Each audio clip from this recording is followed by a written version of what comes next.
It's not really neat, you know, back then. Actually, we set up tables and had a little dining room atmosphere in here. That's way more accurate about what Jesus actually did, isn't it? But he was teaching the disciples. He was out in the highway, you know, was out walking and out on the little hills. And when we were in Israel there, they're just little rolling hills, pretty cute. They got some olive trees here, you know, and so they say some of those olive trees were there when Jesus was there. It says some of them were 2,000 years old. Isn't that amazing? That's you know, and I was thinking about this just how, like with Sears and Roebuck, how things start. God's whole pattern is to start small and grow something. Seeds are always small, and that they can grow gigantic trees and etc. that can last for thousands of years.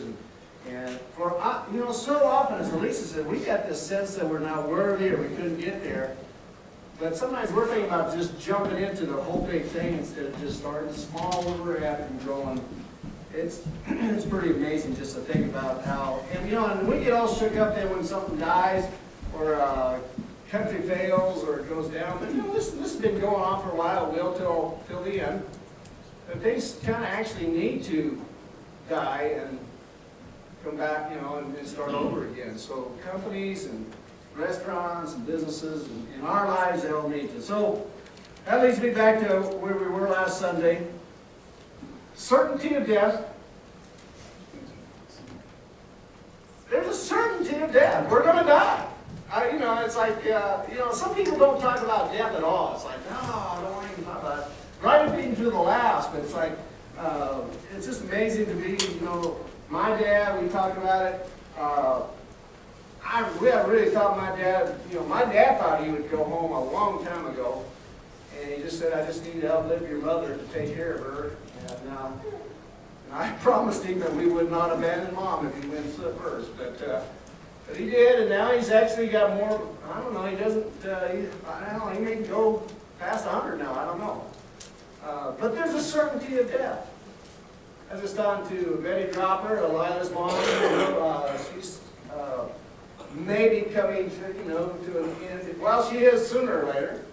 We know that. It's harder for her to breathe. But I'm telling you, I went and saw her, and it is. It's just amazing how matter of fact she is, isn't she? She's a piece. She's like, you know, and she's ready to go. She's still, I don't know, she's so alive. And yet she'll just say, you know, she probably just said, you know, this whole process is dragging out a long time. I hope it finishes pretty soon, you know. And yet she's just practical, but still alive, still involved, and yet just so peaceful that, you know, it's going to happen, I'm ready. And anyway, that's a pretty remarkable thing. Certainty of death, small chance of success. What Gimpy said. Is it Gimpy or? Gimli. Okay? Gimli. And I got to think about small chance of success. You know, what does that mean? Most of us aren't going to make it. Now let's go to Matthew 7. I think it means something else for us. Matthew 7:13. It says, enter by the narrow gate, for the gate is wide and the way is broad that leads to destruction. And many are those who enter it. Isn't that true? Isn't that the easiest thing in the world to enter into destruction? You know, I've shared this with you, but my Greek professor shared with us, Greek was at 8 o'clock in the morning. I think there ought to be a law against that. The last thing in college that you want to get your brain thinking about at 8 in the morning is Greek. But he would give a devotion every morning, and he read John 3:16 once out of the Greek, and then he said, the part that says you should not perish, he said, actually could easily be translated, that God so loved the world and gave his only begotten Son, that whoever believes in him would not destroy himself. And that really that impacted me, obviously, but that just makes sense, that when Adam fell, the death factor entered into our DNA and into all creation, actually, and we are in a self-destruction mode. The thing is, it's broad. it's wide open, and the pathway of self-destruction is broad. In other words, there is a multitude of ways to do this. You know, and there's some obvious ones, like just go take your life. There's other ones of just being reckless with your life, taking big chances.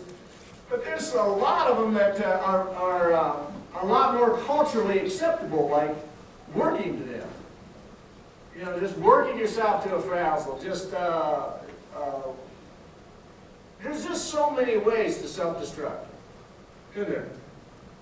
What you eat, what you think, what you know, your worries, your passions. And some of you watch the series Klondike.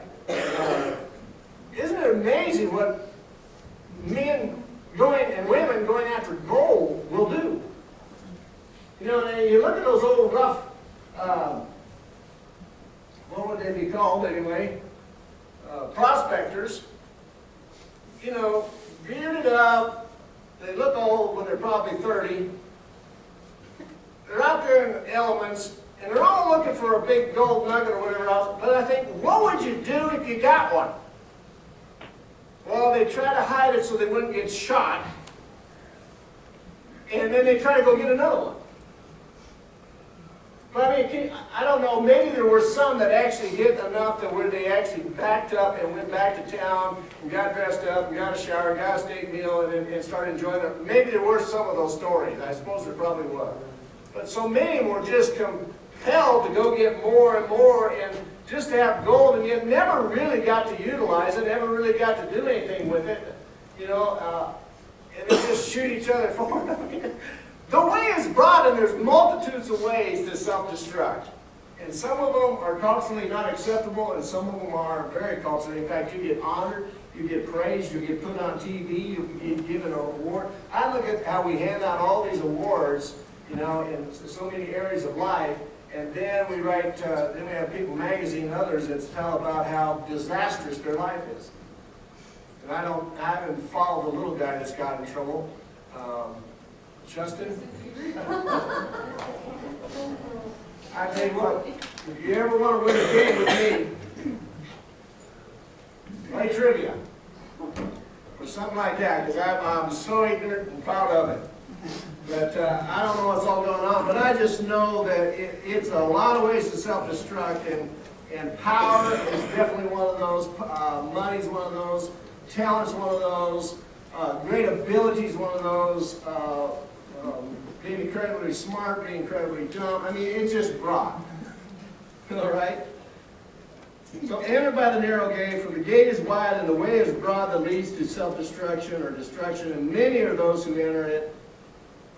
Small chance of success. For the gate is small and the way is narrow that leads to true life. And few are those who find it. It's not that it's not available to everybody, it's just that very few find it. The success isn't hard, it's just that very few people find it because the way is so broad. And part of it is because your DNA and my DNA, our whole makeup, and whether we were born from a horse thief or from a prestigious judge, we're still in a self-destruction mode. Whether we're going to self-destruct with horrible things or with honorable things, we're still in a self-destruction mode. And only way we can get out of that is to get a whole new DNA plan into us, and that's why Jesus said, in order to see life in the kingdom, you got to be born again. But just be born again you don't just automatically enter into it. And we finished up on the Lord's Prayer last week, and at the end there it says, for thine is the kingdom and the glory and the power forever. And actually that's not in all the transcripts, but we talked about just the need for forgiveness. I was talking to Deborah about this, and really sparked some things, and she really brought out some great stuff for me, and I want to relay some of that to you. Let's go to Luke 11:24. You know, some people don't want to be in a small group, they want to be in a big group. Most of us out here, even if we're in a group, we're in a small group. we live in a very sparsely populated area. But a lot of us out here are pretty independent. We don't mind finding that narrow gate and that narrow way. Luke 11:24.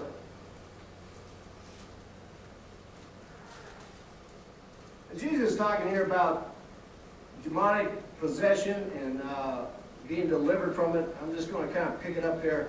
And when an unclean spirit goes out from a man, it passes through waterless places seeking rest, and not finding it in it says, I will return to my house and from which I came.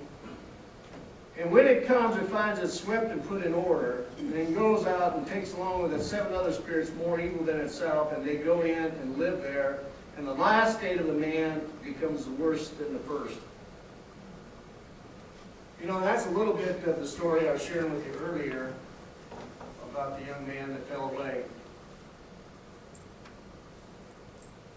When somebody's walked in the kingdom for a while and then falls back, have you noticed that sometimes their falling away is way worse than the world's, than those who've never known Christ? And this is part of the reason, is that when you sweep out the house and then things come back, they come in more numbers than they left. And that's why a lot of times you'll find, you know, we've all had people that got saved, started walking with God, and then got the house cleaned up. And then, and folks, the things that you think your enemy doesn't sleep. Our enemies don't sleep. They're restless.